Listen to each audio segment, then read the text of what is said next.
हिंदू धर्म में तुलसी को माता का दर्जा प्राप्त है।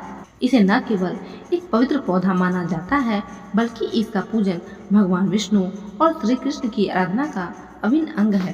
परंतु सावन मास में तुलसी के पत्ते को तोड़ने की मनाही है। इसके पीछे धार्मिक, आध्यात्मिक और शास्त्रीय कारण छिपे हैं, जिन्हें जानना हर व्यक्ति के लिए आवश्यक है। तुलसी माता और भगवान विष्णु का खास संबंध।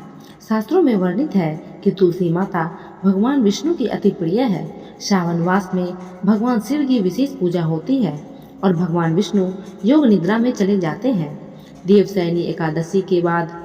ऐसे में तुलसी माता भी विश्राम करती है। उन्हें छेड़ना या उनके पत्ते तोड़ना एक प्रकार से उनकी निंदा के समान माना जाता है। यह अवधि तुलसी निषेध काल कहलाती है। गरुड़ पुराण और धर्मशास्त्र निषेध। गरुड़ पुराण, पद्म पुराण और विष्णु धर्म सूत्र में स्पष्ट वर्णन है कि देवशयनी एकादशी से लेकर कार्तिक शुक्ल एकादशी तुलसी विवाह तक तुलसी पत्र नहीं तोड़ना चाहिए। यह काल तुलसी जी का निद्रा काल कहा गया है। इस समय उनका अपमान करने से पुण्य नहीं बल्कि पाप लगता है। पौधे की चेतना और विश्राम काल। हिंदू धर्म में वृक्षों और पौधों को केवल जैविक तत्व नहीं माना गया है, बल्कि उन्हें चेतन माना गया है। श्रावण मास में अत्यधिक वर्षा और आर्द्रता के कारण तुलसी की ऊर्जा ग्रहण करने की शक्ति कम हो जाती है। इस समय वे तपस्या में लीन रहती है और उन्हें छेड़ना अशुभ माना जाता है। तुलसी तोड़ने से शिव पूजा निष्फल मानी जाती है। श्रावण का महीना शिव भक्ति का महापर्व है।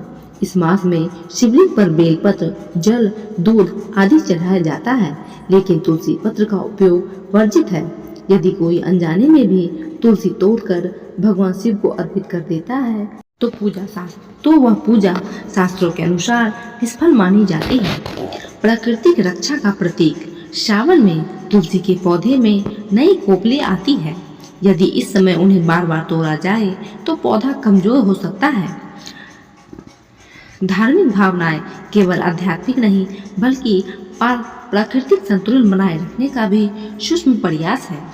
श्रावण के पवित्र माह में तुलसी को न तोड़ना केवल एक धार्मिक परंपरा नहीं बल्कि प्राकृतिक भक्ति और ब्रह्मांडीय ऊर्जा के बीच संतुलन बनाए रखने की सीख है।